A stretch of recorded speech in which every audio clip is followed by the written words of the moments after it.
नमस्कार दोस्तों, स्वागत है आपका आज की बेहद बड़ी और ज़रूरी खबरों में। लेकिन खबर में आगे बढ़ने से पहले अगर आप भी गरीबों की मदद में उतरी कांग्रेस पार्टी का समर्थन करते हैं तो आप अभी इस वीडियो को लाइक कीजिए और इस लाल बटन को दबाकर चैनल को फ्री में सब्सक्राइब करके घंटी बजाइए और कमेंट में लिखें जय हिंद। रुक करते हैं पहले खबर की तरफ। बिहार में फिर गरमाया 15 साल बनाम 15 साल का मुद्दा। तेजस्वी ने सरकार से पूछे 8 सवाल। जी हां दोस्तों, बिहार विधानसभा चुनाव को लेकर नेता प्रतिपक्ष तेजस्वी यादव ने नीतीश कुमार सरकार पर हमला तेज कर दिया है। तेजस्वी यादव ने ट्वीट कर लिखा, 15 वर्षों की नीतीश सरकार से कुछ ज्वलंत सवाल पूछे हैं। आशा है हमेशा की तरह सरकार इन वाजिब सवालों का जवाब नहीं देगी। आरजेडी नेता ने जिन सवालों को नीतीश कुमार सरकार से पूछा है वो इस प्रकार हैं। सरकार बताए कि 15 साल में कितने लोगों को बिहार में नौकरी मिली है। 15 साल में सरकार में जो कुल कितनी नियुक्तियां हुई हैं उनका जिलावार और जातिवार आंकड़ा क्या है। यानी सरकार बताए कि किस जिले के और किस जाति के लोगों को कितनी नौकरी मिली। बिहार में पिछले 15 सालों में कितने बेरोजगारों ने रोजगार निबंधन कार्यालय में निबंधन कराया है। पिछले 15 सालों में बिहार से कुल कितने लोगों का पलायन हुआ है। पिछले 15 सालों में बिहार में कुल कितने उद्योग और कल कारखाने लगे हैं। नीतीश कुमार के 15 सालों के कार्यकाल में पहले से चालू कितने चीनी, जूट और पेपर मिल के साथ साथ दूसरे कल कारखाने बंद हुए हैं। उनके बंद होने से बिहार को कितना नुकसान हुआ, कितने राजस्व रोजगार की क्षति हुई। पिछले 15 सालों में कितने लाख करोड़ रुपए शिक्षा और चिकित्सा के नाम दूसरे प्रदेश में गया। यानी जो लोग बिहार से बाहर पढ़ने गए थे या इलाज कराने गए उनका कितना पैसा खर्च हुआ। बिहार के मानव संसाधन का कितना प्रतिशत बिहार में और दूसरे प्रदेश में कार्यरत है। यानी बिहार के जितने लोग काम कर सकते हैं उनमें से कितने बिहार में काम कर रहे हैं और कितने लोग दूसरे राज्यों में काम कर रहे हैं। दरअसल बिहार में इस समय 15 साल बनाम 15 साल की राजनीति गरमाई हुई है। जेडीयू और बीजेपी जहां लालू राबड़ी के 15 सालों को लेकर निशाना साधते हुए जनता के बीच जा रहे हैं तो वहीं आरजेडी एनडीए के शासनकाल को लेकर निशाना साध रही है।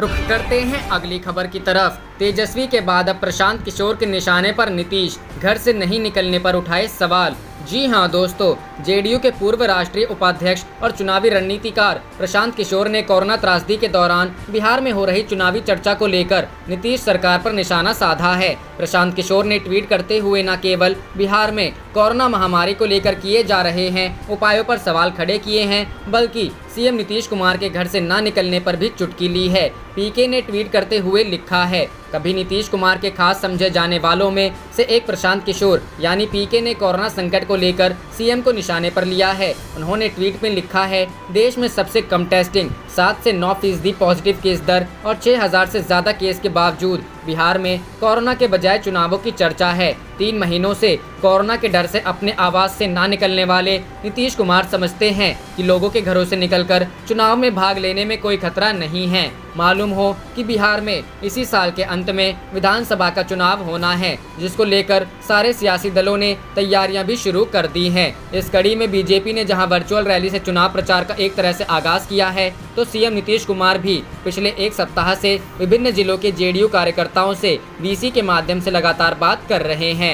रुख करते हैं अगली खबर की तरफ। मोदी सरकार की गलत नीतियों के चलते सीमाओं पर तनाव है, अखिलेश यादव। जी हां दोस्तों, समाजवादी पार्टी के राष्ट्रीय अध्यक्ष एवं यूपी के पूर्व मुख्यमंत्री अखिलेश यादव ने कहा है कि देश एक ओर कोरोना महामारी से जूझ रहा है तो दूसरी ओर सीमाओं पर भी तनाव से संकट के बादल मंडरा रहे हैं। बीजेपी सरकार इन दिनों पूर्णतया असहाय दिख रही है, क्योंकि बीजेपी सरकार एकाधिकारी फैसले लेती है। अखिलेश यादव ने कहा, पूर्वी लद्दाख में भारतीय सीमा क्षेत्र में 1 महीने से चीनी सेनाओं द्वारा अतिक्रमण भारत की संप्रभुता पर चोट है। चीन विस्तारवादी नीतियों पर चल रहा है, भारत की प्रगति से उसे जलन है। पाकिस्तान अधिकृत कश्मीर के अलावा अक्साई चीन पर भी चीन की निगाह है। इधर चीन ने भारत के प्रति जो आक्रामक रवैया अपनाया है उसमें एक मुख्य कारण व्यापार भी है। उन्होंने कहा, कोरोना वायरस के विस्तार के बाद चीन से तमाम कंपनियां बाहर जाना चाहती हैं। भारत उनको आकर्षित कर रहा है। चीन के बने माल को लेकर भारत में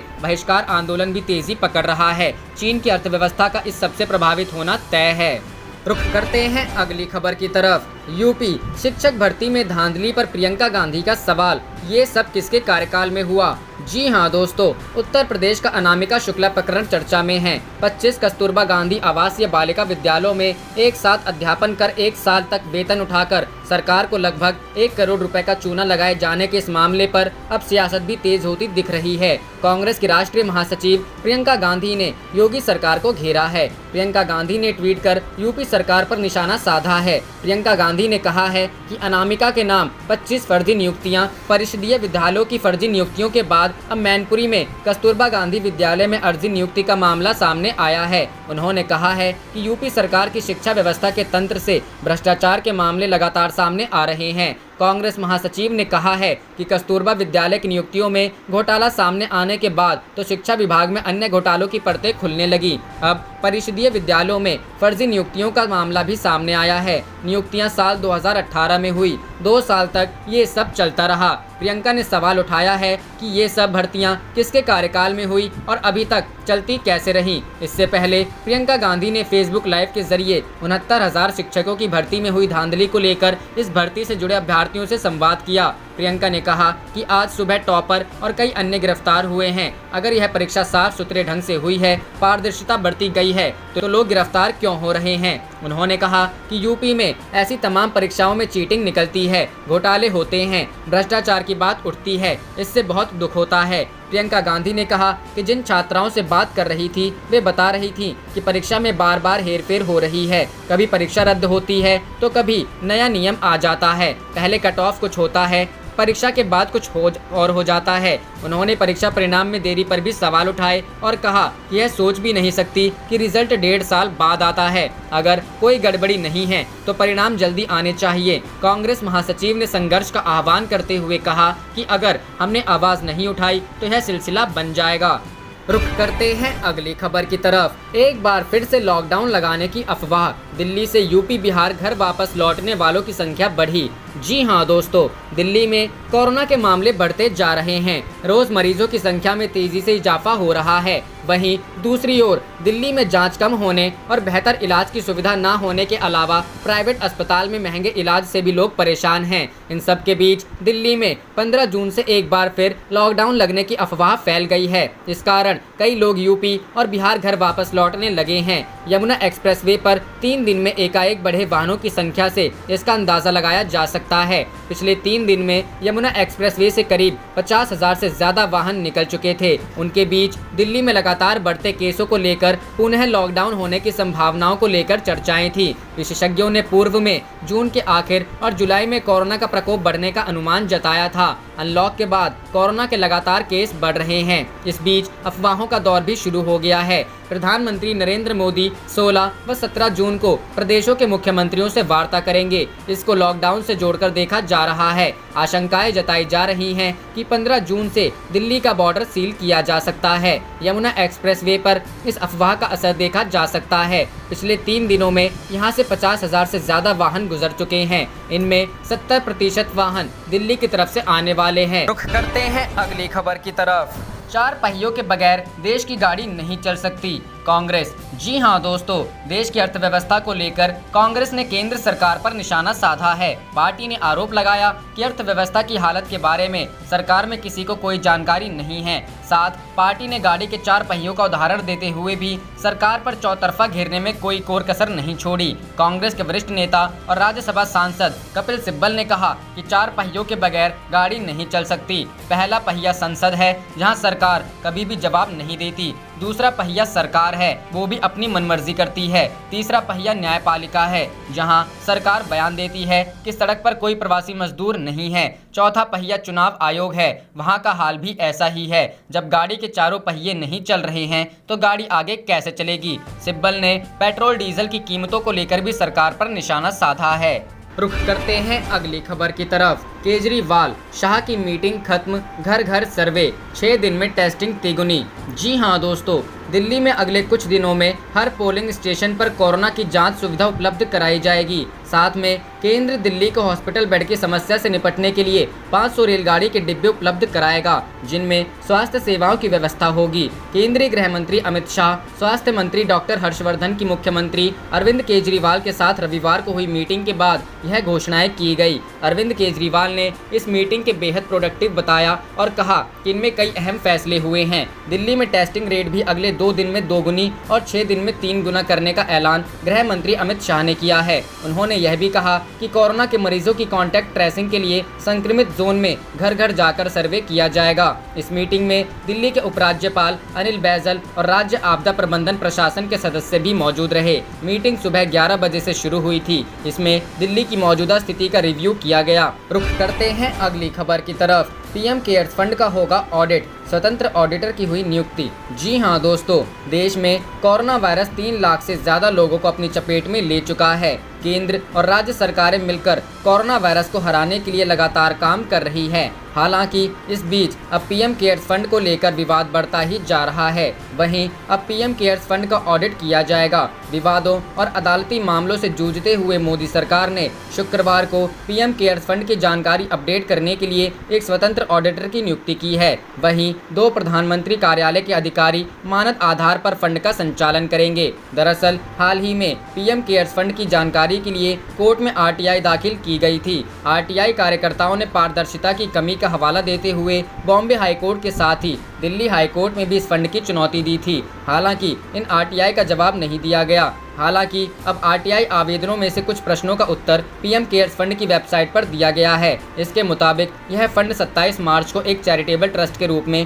पंजीकृत हुआ था। इसका मुख्य कार्यालय दक्षिण ब्लॉक में पीएम कार्यालय के रूप में रजिस्टर है। बता दें कि आरटीआई के जरिए पीएम केयर्स फंड के बारे में जानकारी मांगी गई थी। हालांकि पीएमओ की ओर से जानकारी देने से इनकार कर दिया गया था। सीपीआईओ की तरफ से आरटीआई के तहत मांगी गई जानकारी को ये कहकर खारिज कर दिया गया था कि पीएम केयर्स फंड आरटीआई के दायरे में नहीं आता है।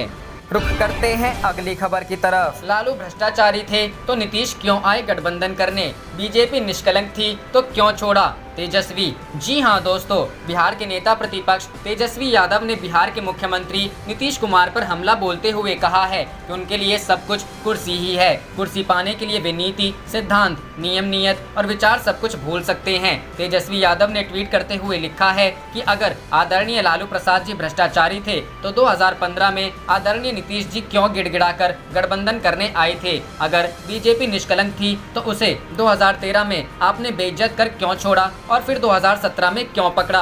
आपका कुछ नीति, सिद्धांत, नियम, नियत और विचार है कि नहीं? यह सब कुछ कुर्सी ही है। तेजस्वी यादव ने नीतीश कुमार पर घटिया राजनीति करने का आरोप लगाते हुए कहा कि 2015 में उनके बताना चाहिए था कि वो लालू प्रसाद यादव के साथ क्यों थे या फिर भाजपा का साथ क्यों छोड़ा था। तेजस्वी यादव ने कहा कि इन सब विषयों पर नीतीश कुमार क्यों मौन साध जाते हैं। इधर बिहार सरकार के मंत्री अशोक चौधरी पर आरजेडी सुप्रीमो लालू यादव को गाली देने का आरोप लगने के बाद बिहार की सियासत गर्मा गई है। तेजस्वी यादव ने अशोक चौधरी के बयान वाला एडिटेड वीडियो शेयर करते हुए आरोप लगाया है कि नीतीश कुमार अपने मंत्रियों से लालू यादव को गाली दिलवा रहे हैं। हालांकि फर्स्ट बिहार के पास अशोक चौधरी के बयान वाला ओरिजिनल वीडियो है। हमारे संवाददाता वहां मौजूद थे। इस वीडियो में कहीं भी अशोक चौधरी ने गाली का इस्तेमाल नहीं किया है, लेकिन शिवचंद्र राम ने जो वीडियो शेयर किया है उसमें एडिट के साथ गाली को लिखकर भी बताया गया है। बिहार में विधानसभा चुनाव के पहले जिस तरह की राजनीति हो रही है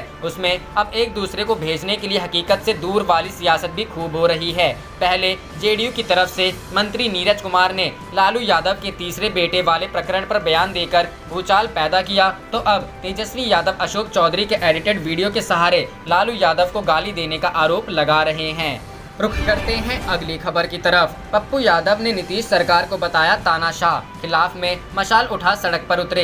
जी हां दोस्तों, जन अधिकार पार्टी अध्यक्ष पप्पू यादव मशाल लेकर बिहार सरकार के खिलाफ सड़क पर उतर गए हैं। उन्होंने बिहार की नीतीश सरकार को तानाशाह बताते हुए उसके खिलाफ विरोध का बिगुल फूंक दिया है। पप्पू यादव ने मशाल लेकर सड़क पर उतरते ही ऐलान कर दिया कि यह उस तानाशाह सरकार के खिलाफ एक प्रतीक और एक विरोध है जिसने अपने मजदूरों, मध्यम वर्ग के लोगों, छात्रों को उनके हाल पर छोड़ दिया है। उन्होंने कहा कि इस विरोध को हम गांव-गांव तक पहुंचाएंगे। पप्पू यादव के नेतृत्व में जाप ने छात्रों, कलाकारों और व्यापारियों के समर्थन में मशाल जुलूस निकाला। यह मशाल जुलूस उत्तरी मंदिर स्थित जाप कार्यालय से निकलकर आयकर चौराहा तक गया। पप्पू यादव ने पहले ही ऐलान किया था कि अगर छात्रों का 3 महीने का स्कूल फीस माफ और छोटे व्यापारियों का बिजली बिल, लोन का EMI और होल्डिंग टैक्स माफ नहीं किया गया तो हम मशाल जुलूस निकालेंगे। इस मशाल जुलूस में तकरीबन 500 लोग सोशल डिस्टेंसिंग का पालन करते हुए शामिल हुए। मुख्यमंत्री नीतीश कुमार पर हमला बोलते हुए पप्पू यादव ने कहा कि नीतीश कुमार को छात्रों और मजदूरों की कोई चिंता नहीं है। पिछले कुछ दिनों में 37 लाख प्रवासी मजदूर बिहार वापस लौटे हैं। उनके लिए अभी तक सरकार ने रोजगार की व्यवस्था नहीं की है। उन्होंने कहा कि अगर सरकार ने छात्रों और गरीबों के हक में फैसला नहीं लिया तो हम अपने विरोध को और तेज करेंगे। हम कमजोर समाज के लोगों की आवाज उठाते रहेंगे और संघर्ष जारी रखेंगे। जाप के राष्ट्रीय महासचिव और मुख्य प्रवक्ता प्रेमचंद सिंह ने कहा कि बिहार सरकार गरीब और मजदूर विरोधी है। यह पूंजीपतियों की सरकार है जो सिर्फ गरीबों का हक मारना जानती है। विरोध में एजाज अहमद, राघवेंद्र सिंह कुशवाहा, अकबर अली परवेज, मंजय अली राय, सुगंजी, शंकर पटेल, विशाल कुमार, नवल किशोर यादव शामिल हुए। आप देख रहे थे आपका अपना चैनल जय हिंद, जय भारत।